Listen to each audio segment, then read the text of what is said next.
کرام یہاں پر بیٹھے ہوئے ہیں اور اساتذہ کرام اور عزیز بچوں، رزق کیونکہ لمبی ہے کہا گیا وقت بہت کم ہے، اس لیے میں مختصر کا کام ایک ہی جملے میں ادا کر دیا ہے۔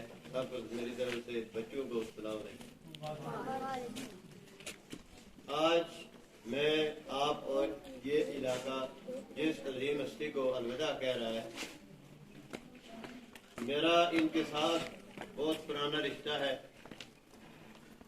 یہ میرے ساتھی رہے، نہ صرف ساتھی بلکہ میرے یہ چھوٹے بھائیوں کی طرح میرے ساتھ ہے۔ ان کا سفر گورنمنٹ ہائی اسکول مٹور سے شروع ہوا، نڑ، اور اس کے بعد پھر government boys high school Kahuta, اور اس کے بعد یہاں آپ کے پاس تشریف لائے۔ ان کی ساری سروس، ان کی تمام محنت، عزت، سب کچھ میرے سامنے ہے۔ میری رفاقت ان کے ساتھ کم و بیش 22-23 سال رہی government boys high school Kahuta میں۔ ہم دونوں ادھر بیسیس سائنس ٹیچر اکٹھے رہے۔ ان کے آنے کے بعد government boys high school Kahuta کا جو ریکارڈ ہے وہ بہت زیادہ بہترین اور اپنی ایکسٹریم پر گیا۔ اس ادارے میں رہنے والے ریٹائرڈ پرنسپل محمد ناظر کمل صاحب یہاں پر تشریف فرما ہے، وہ اس بات کی تصدیق کریں گے۔ اس وقت نڑ سے لے کر تحصیل کوٹا کا کوئی بھی گاؤں ایسا نہیں ہے جس کے والدین یا بچوں کی یہ خواہش نہ ہو کہ ہم نے government boys high school Kahuta میں داخل ہونا ہے۔ اور خالد پرویز اور دوسرے بیٹھے ہوئے ریٹائرڈ ہیڈ ماسٹر محمد حسان صاحب، ان کی سیکشن میں اور بندہ ناچیز کے سیکشن میں داخل ہونا ہے۔ یہ اپنے لیے بچے اعزاز سمجھتے تھے۔ یہ ہمارا کوئی کمال نہیں، ہم تینوں کا یا ہم سب کا،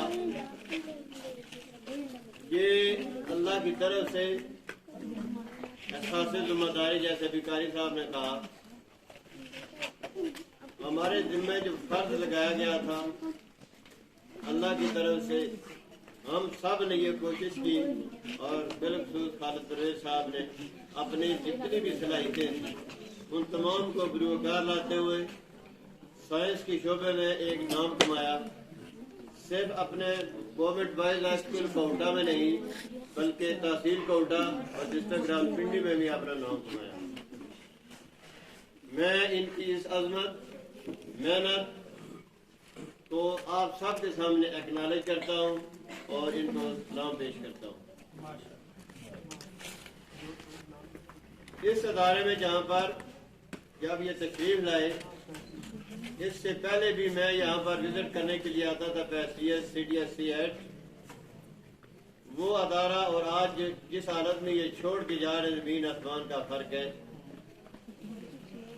یعنی یہ ہے تو جنگل، لیکن انہوں نے منگل بنا کر اس کو آپ کو دیا ہے، نہ صرف تعلیم کے لحاظ سے، آپ کی بچوں کی جو جس کو کہتے ہیں اسٹرینتھ بڑھائی ہے، اور ساتھ ساتھ کوالٹی بھی آپ کو دی ہے۔ ان کا یہ آخری رزلٹ بھی ماشاءاللہ آپ کے سامنے ہے، 100% اور میرا خیال ہے 92% ہے، جو تحصیل میں کسی کا بھی نہیں ہے۔ ان کی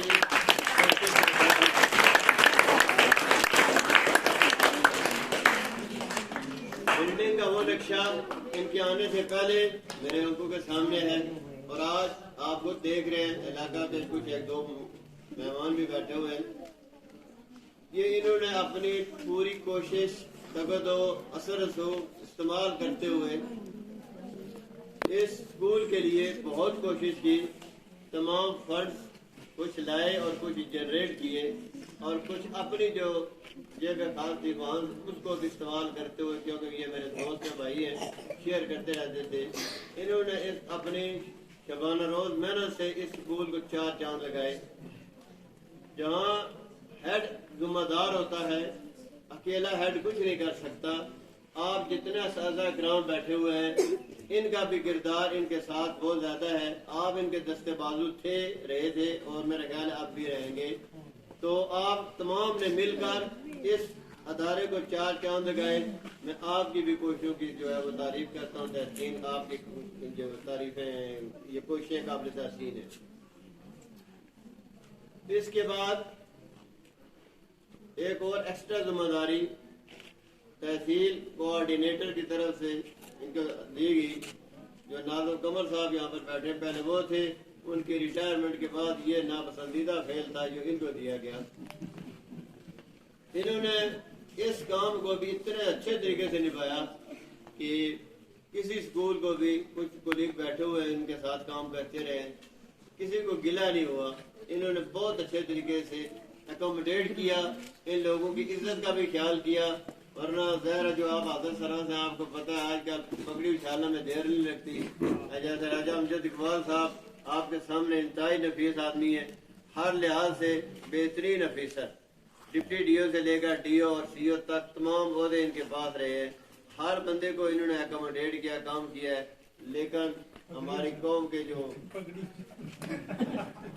اگلی بات پھر آپ سمجھ گئے, تو یہ ہماری جو لیڈران ہے, لیڈر تو وہ ہوتا ہے جو قائد اعظم ہے, اور سائنسدان وہ ہوتا ہے جیسے ڈاکٹر عبدالقدیر خان تھا. میں کہتا ہوں بنایا قائد اعظم نے ہے پاکستان اور بچایا ڈاکٹر عبدالقدیر خان نے ہے. لیڈر ایسے ہوتے ہیں جن کو اپنی فکر نہیں, ملک کی فکر ہوتی ہے, قوم کی فکر ہوتی ہے. لیکن ہم کیا کہیں, افسوس سے کہنا پڑتا ہے ان کو ملک کی نہیں, سب کو اپنی فکر ہے اور اپنے مال کی فکر ہے. دعا کرتا ہوں اللہ تعالیٰ ان سب کو ہدایت دے اور پاکستان کے بارے میں سوچیں. جیسے کہ بچوں نے ٹیبلو پیش کیا, یہ بچوں کی محنت کے پیچھے اساتذہ کا ہاتھ ہوتا ہے. جو کہ بچہ یہاں پر آ کر بولتا ہے وہ اکیلا کچھ نہیں بول سکتا, اسٹیج پر آ کر بولنا بہت بڑی بات ہے. اور ایک بچہ آ کر یہاں پر بولتا ہے تو اس کے پیچھے اس کا جو استاد ہوتا ہے وہ بول رہا ہوتا ہے, اس کو اپریشیٹ کرتا ہے, اس کی حوصلہ افزائی کرتا ہے, اس کو بولنے کا یا فن خطابت یا وہ سکھاتا ہے. اور سب سے بڑھ کر بچے کا حوصلہ ہوتا ہے. آپ لوگ خاموشی سے بچے سنتے ہیں, جب آپ کا بھائی یہاں پر آ کر بولتا ہے کم از کم اس کو داد دیا کریں, حوصلہ افزائی کیا کریں, تالیاں بجایا کریں, اس کا بھی کوئی دل کھلے کہے کہ میں نے کچھ اچھا کام کر کے جا رہا ہوں. آپ خاموش بیٹھے رہتے ہیں, وہ بول کے چلا جاتا ہے, یہ میرا خیال اچھا نہیں ہے. وہ علامہ اقبال نے کہا ہے پلٹنا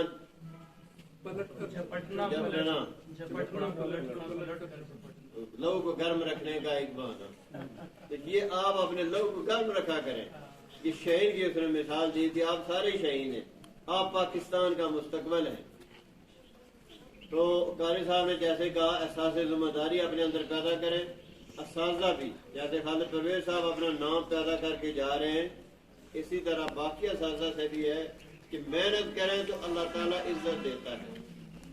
لیس للانسان الا ما سعی, جتنی ہم صحیح کوشش تک دو کرتے ہیں, یہ نہیں کہ خالی دنیا میں, آخرت میں بھی اس کا صلہ ملتا ہے. یہاں سے جو کچھ لے کے جاتے ہیں آخرت میں بھی وہ ملتا ہے. اب میں خالد صاحب کی تمام کوششوں کو ان کے آنے والے وقت کے لیے دعا گو ہوں. اللہ تعالیٰ ان کی عزت میں مزید اضافہ فرمائے, ان کے رزق میں مزید اضافہ فرمائے. ان کے بچے جو ہیں ان کو عزت دے, ان کے بچوں کا نصیب اچھا کرے, اور آنے والے وقت کے لیے ان کے لیے آسانیاں پیدا فرمائے. میرے باقی جتنے ریٹائرڈ اساتذہ میرے ساتھ آئے ہیں ان کے لیے بھی دعا گو, اور انہوں نے ہمارے یہ گیٹ ٹوگیدر میں حصہ لیا. پرانی یادیں تازہ ہو جاتی ہے. ظاہر ہم وہ اکیلے بڑے بڑے ریٹائر بندے, ظاہر ویسے میں تو کہتا ہوں ہم ریٹائر ہوئے, آگے طارق صاحب بیٹھے پر کہیں گے ہم ایکسپائر نہیں ہوئے. تو میں انہیں الفاظ کے ساتھ, کیونکہ کہا گیا تھا بڑا مختصر سا کام ہے, پہلے مختصر کسی کو دعوت نہیں دیتے. میں نے کہا خالد صاحب رہے ساتھ, اپنے جذبات کو اظہار کرنا چاہیے, ان کی جو خدمات ہے ان کو ایکنالج کرنا چاہیے. آخر میں خالد صاحب کے بارے میں, یہ جس کو کہتے ہیں نا اپنی ڈیوٹی کے بارے میں, اپنے کام کے بارے میں, اپنی جو ٹیچنگ تھا اس کے بارے میں, یہ پروفیشنلی کمیٹڈ, ایفیشینٹ, اس کے بعد ریلائبل, اس کے بعد فیسیلیٹیٹنگ, ہر بندے کو فیسیلیٹیٹ کرنا, اس کے بعد ایفیشینٹ, اور آخر میں یہ لائل بھی تھے. تو اللہ تعالیٰ ان کی یہ تمام خوبیوں کو جب جا رکھے, اور ہم کہیں گے ان کے لیے لفظ بنا پرفیکٹ. تو اللہ تعالیٰ میرا اور آپ سب کا حامی ہے